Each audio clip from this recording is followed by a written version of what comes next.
My name is Anna, and I want to share my story with you. This is not just a tale of how I found myself, but also about how I learned to embrace my fears and doubts. I was born in a small town where everyone knew each other, and life flowed steadily like a river. Yet deep down, I always felt that I was meant for something more. Growing up, I was the quiet girl in the corner, often lost in my thoughts. While my classmates dreamed of becoming doctors, teachers, or athletes, I found solace in books and art. I would spend hours sketching in my notebook, creating worlds that were vibrant and alive, far removed from the gray streets of my town. My parents, though supportive, often worried about my introverted nature. They encouraged me to join clubs and make friends, but the thought of stepping out of my comfort zone filled me with anxiety. As I entered high school, the pressure to conform grew stronger. I watched as my peers effortlessly navigated social circles, while I felt like an outsider looking in. I longed for connection but was paralyzed by self-doubt. It was during this time that I discovered a passion for writing. I began to pour my heart into stories, using words as a way to express the emotions I struggled to articulate in real life. One rainy afternoon, while sitting in my favorite cafe, I met a girl named Mia. She was everything I wasn't: outgoing, confident, and full of life. We struck up a conversation, and to my surprise, she seemed genuinely interested in my stories. Over the weeks, our friendship blossomed, and Mia encouraged me to share my writing with others. "Why don't you submit something to the school magazine?"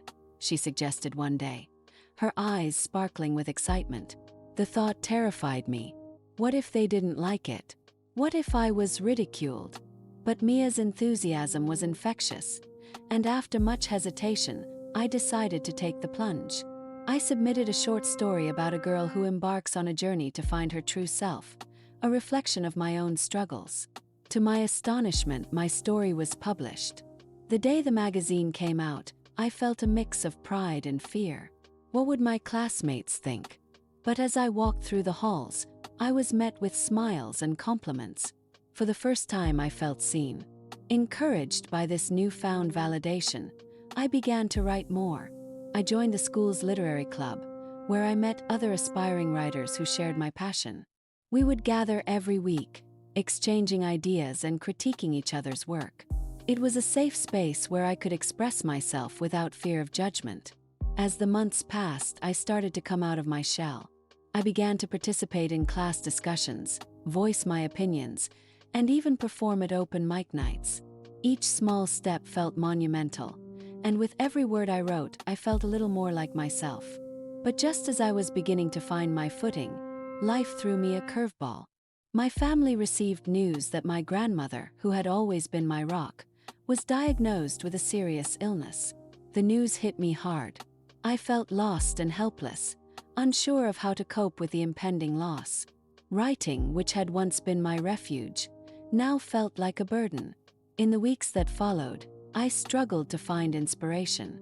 I would sit at my desk, staring at a blank page, the words refusing to come. It was during this dark time that Mia reached out to me.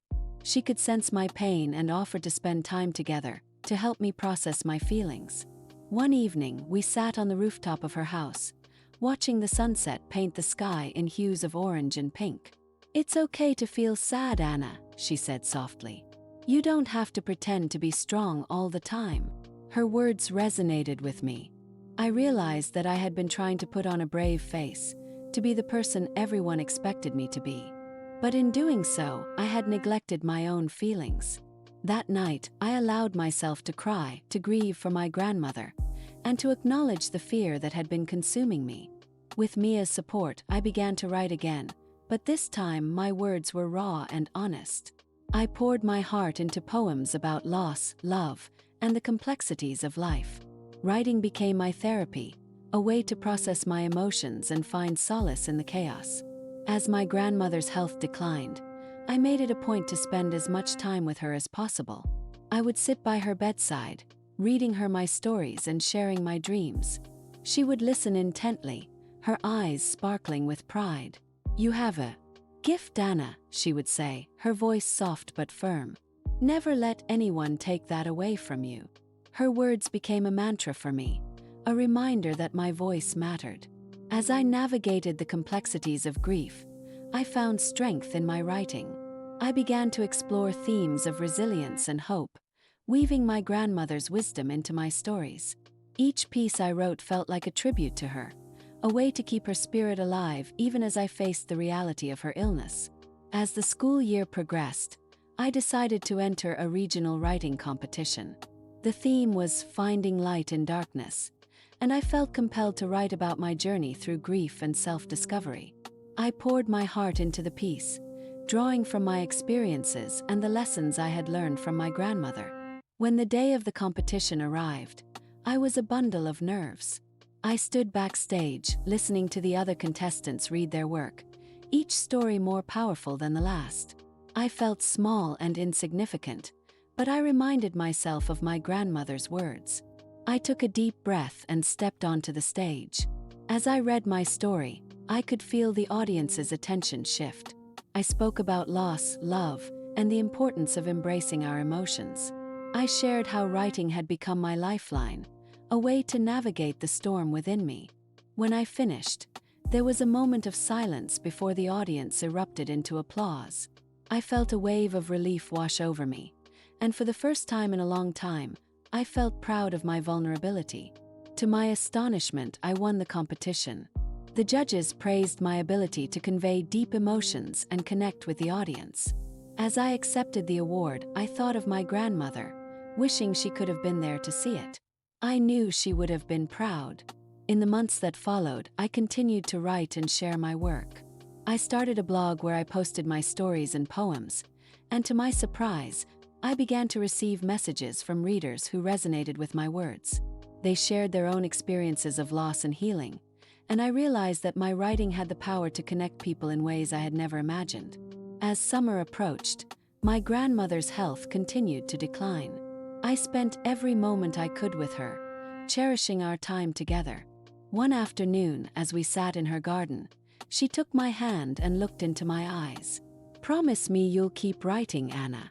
It's your gift, and it will help you through the tough times." Tears filled my eyes as I nodded, knowing that her time was limited. I promised her that I would honor her legacy through my words. That summer, I wrote a series of letters to her, pouring out my heart and sharing my dreams for the future. I wanted her to know how much she meant to me and how her love had shaped the person I was becoming. As the days turned into weeks, I found solace in my writing, but the impending loss weighed heavily on my heart. I often found myself sitting at my desk late at night, the glow of my laptop illuminating the darkness as I wrote about my fears and hopes. I wrote about the moments we shared, the lessons she taught me, and the love that would never fade. One evening, as I was finishing a letter, I received a call from my mother. My grandmother had passed away peacefully in her sleep. The news shattered me.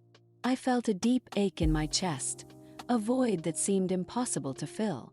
But amidst the pain, I remembered my promise to her. In the days that followed, I struggled to navigate my grief. I attended her funeral, surrounded by family and friends who shared their own memories of her. As I stood by her grave, I felt a sense of calm wash over me. I knew she would always be with me, guiding me through the darkness. In the weeks that followed, I channeled my grief into my writing. I wrote about loss, love, and the beauty of memories. I poured my heart into a collection of essays that reflected my journey, intertwining my grandmother's wisdom with my own experiences. Writing became my sanctuary, a way to honor her memory and keep her spirit alive. As I prepared to submit my collection to a publisher, I felt a mix of excitement and fear. What if no one wanted to read my work? But then I remembered my grandmother's words, "Never let anyone take that away from you." I took a deep breath and hit send, allowing myself to embrace the uncertainty. Months passed, and I continued to write and share my work online. One day, I received an email from a publisher expressing interest in my collection. I could hardly believe it. They loved my writing and wanted to publish my book. I felt a rush of emotions, joy, disbelief, and a sense of fulfillment. When the book was finally published, I held it in my hands, tears streaming down my face. It was a culmination, of my journey, a testament to the struggles I had faced.